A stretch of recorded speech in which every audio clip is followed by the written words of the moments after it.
Nous sommes dans les plaidoiries. Le colonel Djabi pourra-t-il s'en sortir?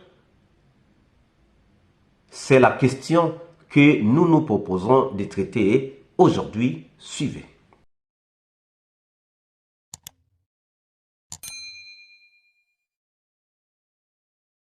Les réquisitions historiques et géographiques et quelque part même sentimentales et jurisprudentielles. Nous avons écouté. Mais nulle part dans leur réquisition, Monsieur le Président, ils n'ont fait état de la teneur de cette ordonnance pour discuter succinctement, point par point, infraction par infraction, contenue dans cette ordonnance. Or, c'est ce parquet qui vous a saisi, à travers cette ordonnance de renvoi qui a purgé toutes les unités pour être aujourd'hui en face de vous. Pourquoi? Parce que simplement, coûte que coûte, on veut sacrifier des personnes. Coûte que coûte, on veut un résultat. Coûte que coûte, on veut amener pour leur dernière vie en prison. C'est pas juste. C'est pas juste.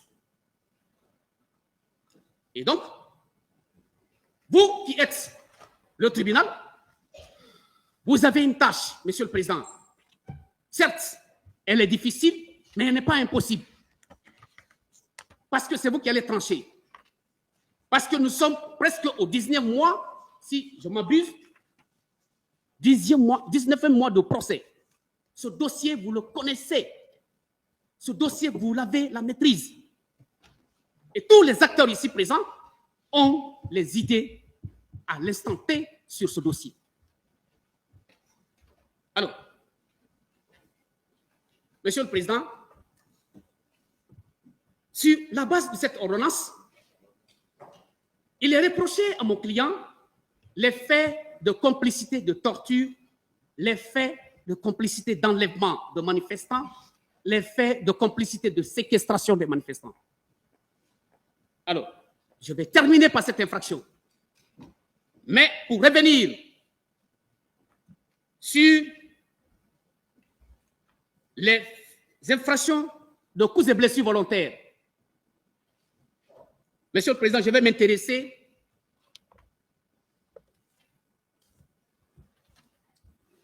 à cette infraction, Monsieur le Président, à cette ordonnance. Et je ne pourrais expliquer que cette infraction n'est pas constituée sans pour autant vous rappeler succinctement les faits ce jour 28 septembre 2009 qu'a posé mon client. Alors,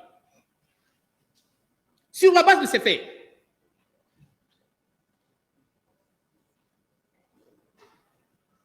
Monsieur le Président, ce jour 28 septembre, un bon matin, colonel Abla Sherif Djabi avait une activité privée à Koya. Il s'est fait accompagner de deux personnes, une dame et un monsieur, qui ne sont pas militaires, des simples civils. Et en partance, il a été appelé au niveau juste dans Koya déjà. Il n'était plus maintenant dans Conakry. Il a été appelé par colonel Oumar Sano, à l'époque, chef d'état-major des armées, lequel a demandé sa position. Le colonel répond. Je lui ai dit que je partais à Koya. Il m'a dit alors qu'il y a eu des problèmes au stade du 28 septembre et m'a demandé d'ordonner l'envoi des ambulances sur les lieux. Aussitôt, j'ai fait appel à la directrice de l'hôpital d'Onka, Dr Fatou Siki Kamara, afin qu'elle envoie les ambulances au stade du 28 septembre. Parce que je ne sais pas ce qui se passe. Voilà ce que le colonel répond. Parce que je ne sais pas ce qui se passe. Alors,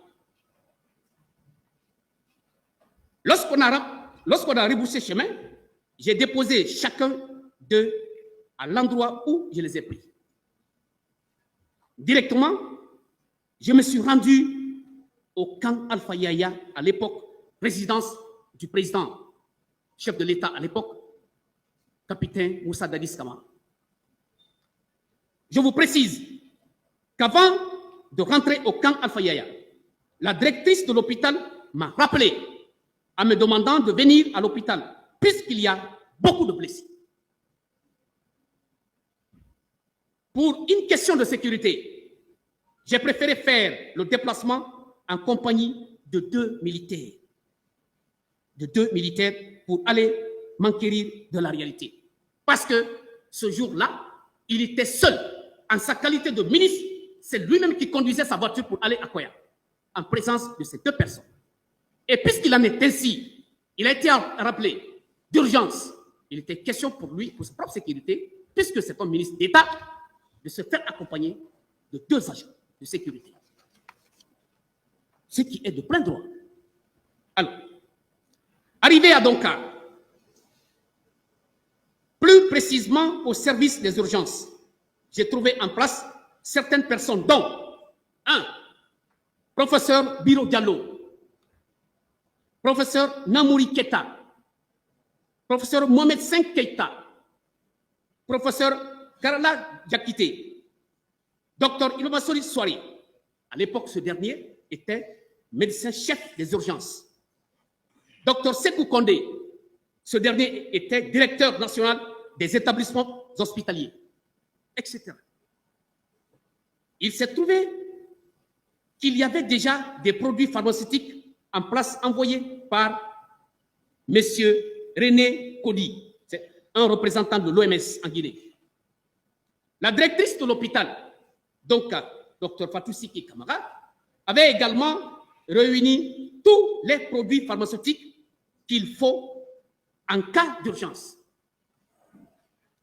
Vu l'affluence des blessés, il était question d'ouvrir les magasins de la pharmacie centrale de Guinée, dont Dr Abdourahmane Diallo, qui réside à Nongo, t'a dit détenez les clés.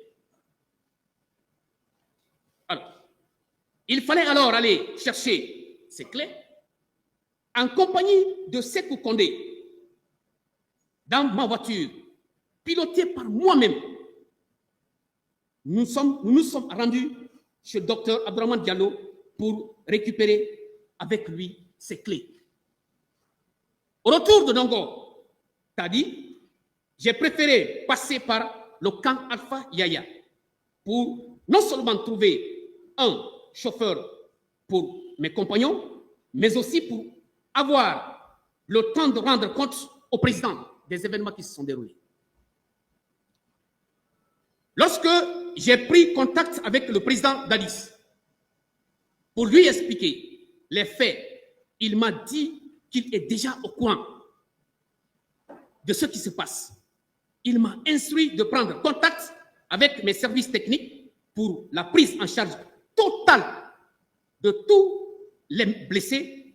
Bonjour, bonsoir. Cela dépend de l'heure à laquelle vous regardez cette vidéo. Bienvenue si vous nous découvrez pour une première fois. Le colonel Diaby pourra-t-il s'en sortir? C'est vrai, son avocat est en train de plaider.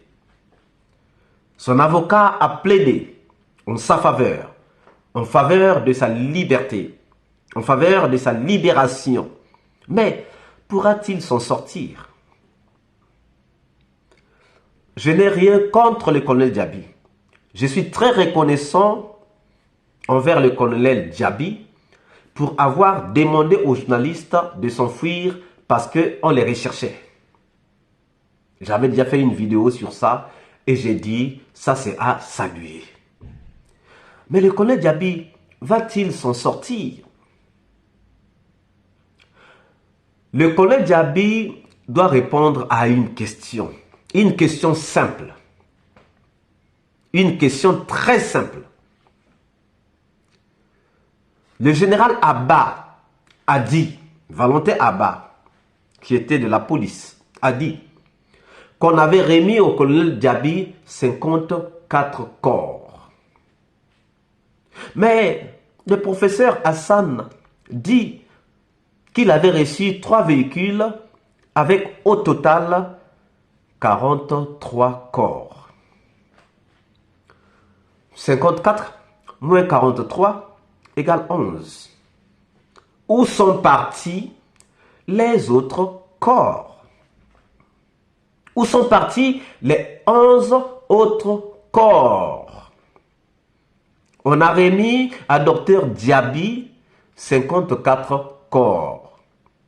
Mais seulement 43 corps sont arrivés à la morgue. Où sont partis les 11 autres corps qui manquent?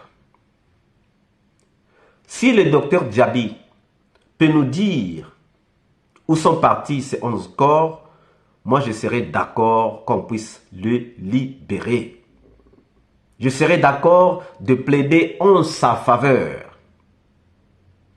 Mais le colonel Diaby peut nous dire que en cours de route, voilà, j'ai reçu un appel, voilà, qu'ils disent seulement la vérité. Je ne suis pas contre lui. J'ai de la compassion pour lui. Mais moi, mon problème, ma question, c'est où sont les 11 autres corps? Ne vous posez-vous pas la même question que moi? J'attends vos réponses dans les commentaires.